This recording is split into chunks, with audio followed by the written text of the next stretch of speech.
Mas a gente, como tem feito ao longo dessa semana e dos últimos dias, a gente tem sempre começado aqui o Entre Nós justamente falando do tarifaço, já que a gente está numa semana muito decisiva para o nosso país, numa contagem regressiva aí para a entrada em vigor do tarifaço de 50% dos Estados Unidos nas exportações do Brasil para lá. Há pouco, o secretário de Comércio dos Estados Unidos, Howard Lutnick, disse que pode haver uma regra em que produtos que não são dos Estados Unidos, produzidos lá, que eles ficariam isentos com tarifa zero. Citou café, citou manga, suco de frutas pode estar nessa isenção, nessa regra que isentaria produtos que os Estados Unidos não fabricam. Isso dá uma esperança de que, de fato, haja um caminho de negociação e é sobre isso que a gente fala a partir de agora com os nossos repórteres, começando com o correspondente Eduardo Barão, que está em Washington acompanhando a comitiva de senadores, comitiva que tenta abrir canais de diálogo. O Barão tem todas as informações para a gente. Boa tarde, Barão, pode chegar. Olá, boa tarde, Adriana. Boa tarde para o Fluminense, todo mundo no Brasil. Falamos do Congresso dos Estados Unidos. Aqui atrás de mim está a Rotunda, que é um lugar muito tradicional no Congresso americano. Para dar uma informação importante, agora há pouco a gente conversou com o senador Tim Kaine, é o senador pelo estado da Virgínia, e ele disse que vai entrar com uma ação aqui no Senado para derrubar o tarifaço imposto pelo presidente Donald Trump assim que ele entrar em vigor com relação aos produtos brasileiros. O Tim Kaine já tinha feito mesmo lá atrás, em abril, com relação aos produtos que o Trump tinha anunciado um tarifaço do Canadá e também do México.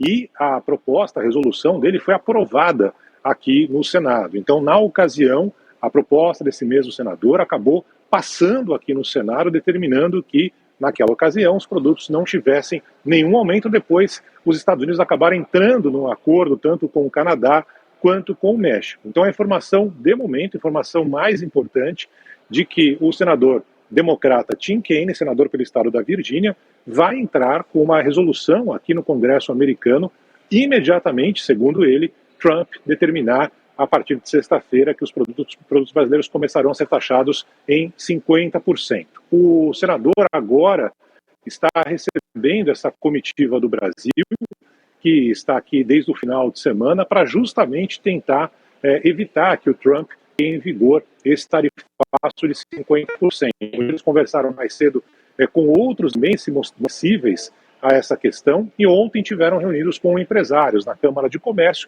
que emitiram um novo documento. A gente separou aqui, nosso Fluminense separou dois áudios, duas entrevistas que a gente fez mais cedo, uma com o senador líder do partido, o Jacques Wagner, líder do governo, o PT da Bahia, falando justamente sobre essa questão envolvendo os produtos americanos, produtos, na verdade, consumidos aqui nos Estados Unidos, que provavelmente vão ficar mais caros. Vamos acompanhar esse trecho do senador Jacques Wagner. Ele mostrou a preocupação das consequências que vão ter aqui. Inflação em muitos produtos. Chegou a dizer que o preço de construção de casa eventualmente sobe, porque tem muita madeira vinda do Brasil, além de outros temas como café, outras coisas. Então, todos eles sabem que isso vai doer no bolso de empresas brasileiras e de empresas americanas, pequenas, médias e grandes. E quando mexe no bolso, as pessoas se mexem. Quem também falou agora há pouco, que faz parte dessa comitiva, foi o senador Carlos Viana. Ele também falou sobre essa possibilidade, que foi levantada hoje pelo secretário de Comércio, Lutnick, de que produtos que não são fabricados ou não são cultivados aqui nos Estados Unidos, como é o caso do café, que esses produtos não tenham taxas. Vamos acompanhar. Essa notícia do secretário de Comércio é uma demonstração clara de que nós podemos e temos a condição de dialogar. É uma notícia muito positiva. E não apenas a questão da Embraer ou dos alimentos. Nós temos outros setores no Brasil que os Estados Unidos têm muito interesse. O setor do aço, por exemplo, da produção de ferro gusa. São setores que eles dependem de nós para que o mercado possa ser abastecido. Então vejo como uma ótima notícia e tem sido colocado aqui pelos parlamentares, agora nesse último encontro, inclusive, à disposição de partes do próprio Partido Republicano de abrirem diálogo com os brasileiros. Eles foram muito claros de que o partido está dividido aqui em relação a essas sanções, porque entendem que deveriam colocar para o Brasil uma estrela de ouro.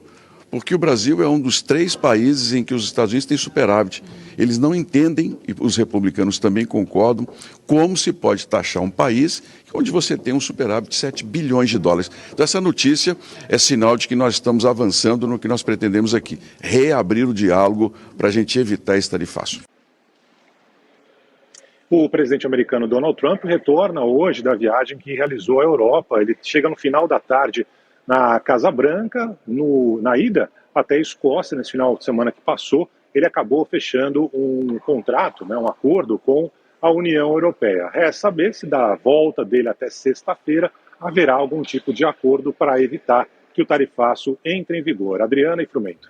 O Barão, bom, você falou aí com o Carlos Viana, com o Jacques Wagner, o tom dessas entrevistas todas demonstra que essa comitiva que foi aos Estados Unidos foi com o intuito de conseguir abrir portas e de conseguir colocar o posicionamento do Brasil, que é um aliado histórico de mais de 200 anos, um parceiro comercial dos Estados Unidos, e restabelecer a conversa em termos comerciais. E o tom dessas entrevistas é de que, de fato, há avanços apesar de boicotes. Agora, por outro lado, o senador Carlos Viana também cobrou que haja um gesto do presidente Lula, do governo brasileiro, de estender a mão no sentido de abrir e pedir um telefonema e ter um contato. Agora, a gente sabe que uma ligação entre 2 presidentes de 2 países, ela não acontece assim, deixa eu ligar agora, vamos ver se ele me atende agora. Tem toda uma preparação e, claro, a preocupação do Brasil de que o presidente Lula não caia numa armadilha política, de que ele, num eventual contato com o Trump, ou vai levar a porta na cara, ou vai simplesmente ser usado ali nessa armadilha política para ele defender, como fez na carta que baixou o tarifaço de 50%, defendeu o ex-presidente Bolsonaro, que hoje é réu na justiça brasileira, né? Exatamente. Por enquanto não tem nada de conversa entre Trump e Bolsonaro. Como você falou, o senador Carlos Viana, que dá oposição no Brasil, está querendo que o Lula ligue para o Donald Trump, mas não é algo tão simples assim, é algo que precisa ter uma conversa. Se o Lula ligar para a Casa Branca, provavelmente não será atendido de imediato, não é uma situação tão tranquila. Então, nesse momento, Adriana, não há nenhum cenário do governo americano, da Casa Branca, se o Trump está disposto a esse tipo de diálogo, se quer conversar. Insisto, ele não está aqui em Washington, ele só vai chegar no final da tarde. E está muito mais preocupado com outras pautas, inclusive acordos que estão em cima do muro com a China, por exemplo, que é um parceiro muito mais forte comercialmente do que é o Brasil. Então, na lista de prioridades, o Brasil pode entrar, mas nesse momento não está em primeiro lugar, apesar da preocupação que se faz presente hoje com essa comitiva de senadores aqui em Washington. É importante dizer que os senadores brasileiros estão procurando senadores de estados que serão diretamente impactados por esse tarifaço, ou seja, os eleitores desses senadores vão ser impactados. Então, a lista que eles estão aqui é justamente de senadores que podem, por exemplo, ver eleitores perdendo emprego nos seus estados. Por isso, essa tentativa de sensibilizar, insisto, senadores que são democratas, que fazem oposição ao Trump, mas também senadores republicanos, que teriam acesso mais fácil à Casa Branca. Obrigado, viu, Barão, pelas suas informações. Um ótimo trabalho aí em Washington. Até mais. Obrigada. Qualquer nova informação, aciona a gente aqui. Valeu.